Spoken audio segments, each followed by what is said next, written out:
আমরা necessary and sufficient condition for a proper vector ft has a constant magnitude is that f dot df equals to 0 এটা আমরা পড়ছিলাম। সেক্ষেত্রে আমরা necessary condition পূর্ববর্তী আমরা এতে পড়েছি, এরপর পূর্ববর্তী ভিডিওতে পড়েছি। এরপর আমরা সাফিসিয়েন্ট কন্ডিশনটা দেখছি, অর্থাৎ যদি এটা আমাদের গিভেন থাকে f dot df equals to 0 থাকে, আমাদের দেখাতে হবে যে ftটা শুধুমাত্র ম্যাগনিটিউডের কনস্ট্যান্ট। তো আমরা আগেই পড়েছিলাম f ডট df dt মানটা এখান থেকে mod f ddt of mod f। তাহলে এর জায়গায় আমরা এটা লিখতে পারি। এটা লেখার অর্থ এখান থেকে আমরা বলতে পারি ddt of mod f equals to 0। এখান থেকে বলতে পারি mod f equals to constant। mod f constant মানে ম্যাগনিটিউডটা কনস্ট্যান্ট হয়ে গেল। এরপর finally a necessary and sufficient condition for a proper vector ft has a constant direction parallel to a fixed line is that f cross df equals to 0। অর্থাৎ ভেক্টরটার যদি শুধুমাত্র দিকটা constant থাকে, সেক্ষেত্রে f ক্রস df dt আমাদের কি হয়ে যাবে, কন্ডিশনটা হবে কি f cross df dt equals to 0 vector, এটা হবে condition f cross df dt equals to 0। ঠিক, শুধুমাত্র যদি আমাদের ডাইরেকশনটা কনস্ট্যান্ট হয়। তাহলে আমরা ধরে নিচ্ছি ft is a proper vector of constant direction, ডাইরেকশনটা কনস্ট্যান্ট। তাহলে আমরা লিখতে পারি ft equals to f of t into F cap. এই এফ ক্যাপটা হচ্ছে ডাইরেকশন, এটা হচ্ছে কনস্ট্যান্ট।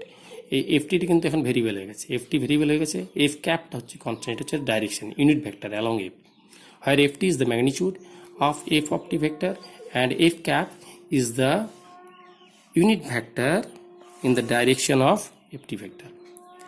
এরপর আমরা এই ft ভেক্টরে ডিফারেন্সিয়েট করছি, তাহলে df dt f of t fixed, এর ডিফারেন্সিয়েশন হলো df cap dt, এরপর f capটা fixed ddt of ft, ddt of ft বা ddt অফ f যা বলবো না।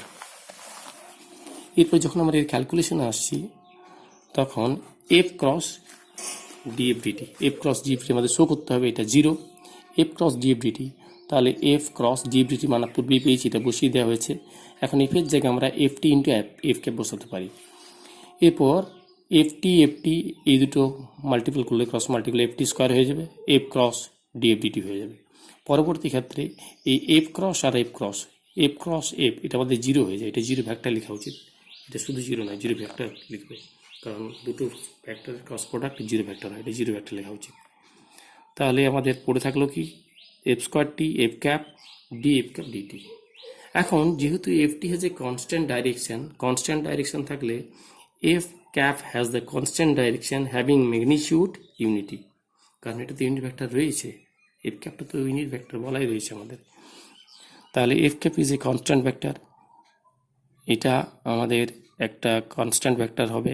কেন না, এর ম্যাগনিটিউডটা কনস্ট্যান্ট, মানে এখানে শুধুমাত্র এই ভেক্টরটার ম্যাগনিটিউডটা কনস্ট্যান্ট। হ্যাঁ, এফ ক্যাপটা হচ্ছে একটা ইউনিট ভেক্টর, তাই এর ম্যাগনিটিউডটা কনস্ট্যান্ট।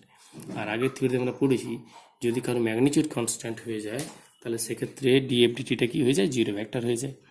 ম্যাগনিটিউড কনস্ট্যান্ট অর্থাৎ যার ম্যাগনিটিউড কনস্ট্যান্ট তার শর্ত হলো যে তার ডিএফ ডিটিটা 0 হয়ে যাবে। এখানে ক্যাপ আছে, এটা 0 হয়ে গেল, এটা 0 অর্থ এইখানে আমি যদি 0 বসিয়ে দিই, এইখানে 0 বসিয়ে দিলে এফ ক্রস ডিএফ ডিটিটা 0 হয়ে যাবে। সাফিসিয়েন্ট কন্ডিশন অর্থাৎ আমাদের দেওয়া আছে F cross DF DT equals to 0 vector, আমাকে দেখাতে হবে এই ভেক্টরটার ডাইরেকশনটা কনস্ট্যান্ট।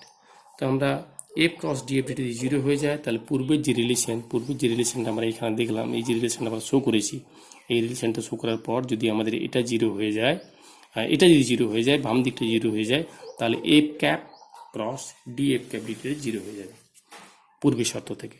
তো এটা 0 হয়ে গেল। এই 0 হয়ে যাওয়ার অর্থ F cap is a unit vector, F ক্যাপটা ইউনিট ভেক্টর হলে আমরা জানি ইউনিট ভেক্টর হলে তার শর্ত হচ্ছে গিয়ে F cap DF DT equals to 0। Unit vector হলে তার শর্ত হয়ে যাচ্ছে F dot DF DT equals to 0। এই 2 এবং 3 থেকে আমরা কি বলতে পারি, এটা 0 মানে এই দুটো ভেক্টর প্যারালাল, এই দুটো ডট পর 0 মানে হচ্ছে একটার সাথে পারপেন্ডিকুলার। তাহলে দুটো শর্ত হোল্ড করবে, অর্থাৎ এফ ক্যাপ এবং ডিএফ ডিটি প্যারালালও হবে, এফ ক্যাপ এবং ডিএফ ডিটি পারপেন্ডিকুলার হবে, এই দুটো দেখা সম্ভবপর তখনই যদি এফ ক্যাপ ডিটিটা 0 হয়ে যায়। ডিএফ ক্যাপ ডিটি 0 অর্থ হচ্ছে F is a constant vector, অর্থাৎ direction of F is constant. Direction of constant মানে বলতে পারি ft equals to F into F cap has a constant direction.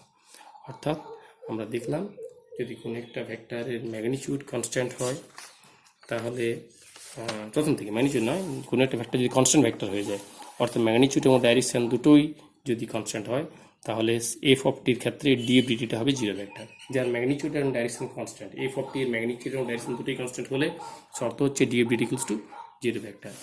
যদি শুধুমাত্র ম্যাগনিটিউড কনস্ট্যান্ট হয় তার শর্ত হচ্ছে F dot DF DT equals to zero. Magnitude constant, যে এফটি যদি ম্যাগনিটিউড কনস্ট্যান্ট হয় তাহলে F dot DF DT equals to zero, আর যদি ডাইরেকশন কনস্ট্যান্ট হয় তাহলে F cross DF DT equals to zero. এই থিওরিগুলো গুরুত্বপূর্ণ থিওরি ছিল। এখানে একটা প্রবলেম রয়েছে, prove that DDT of R dot DR DT equals to DR DT whole square plus R dot D two R DT two, এবং ক্রসের একটা প্রবলেম রয়েছে। দুটো প্রবলেমই সিম্পল প্রবলেম, দুটো প্রবলেম তোমরা দেখতে পারো, খুবই সিম্পল প্রবলেম। একই রকমভাবে পূর্ববর্তী যে আমরা আলোচনা করেছি তার উপর ভিত্তি করে এটা আরও একটা রয়েছে, DDT of R dot DR DT cross D two R DT two. এটাকে তোমরা box of R DR DT D two R DT two বলতে পারো। এগুলো সোজা, এগুলো নিয়ে আমরা আলোচনা করেছি পূর্ববর্তী ক্ষেত্রে আমরা এই ধরনের প্রবলেম নিয়ে আলোচনা করেছি।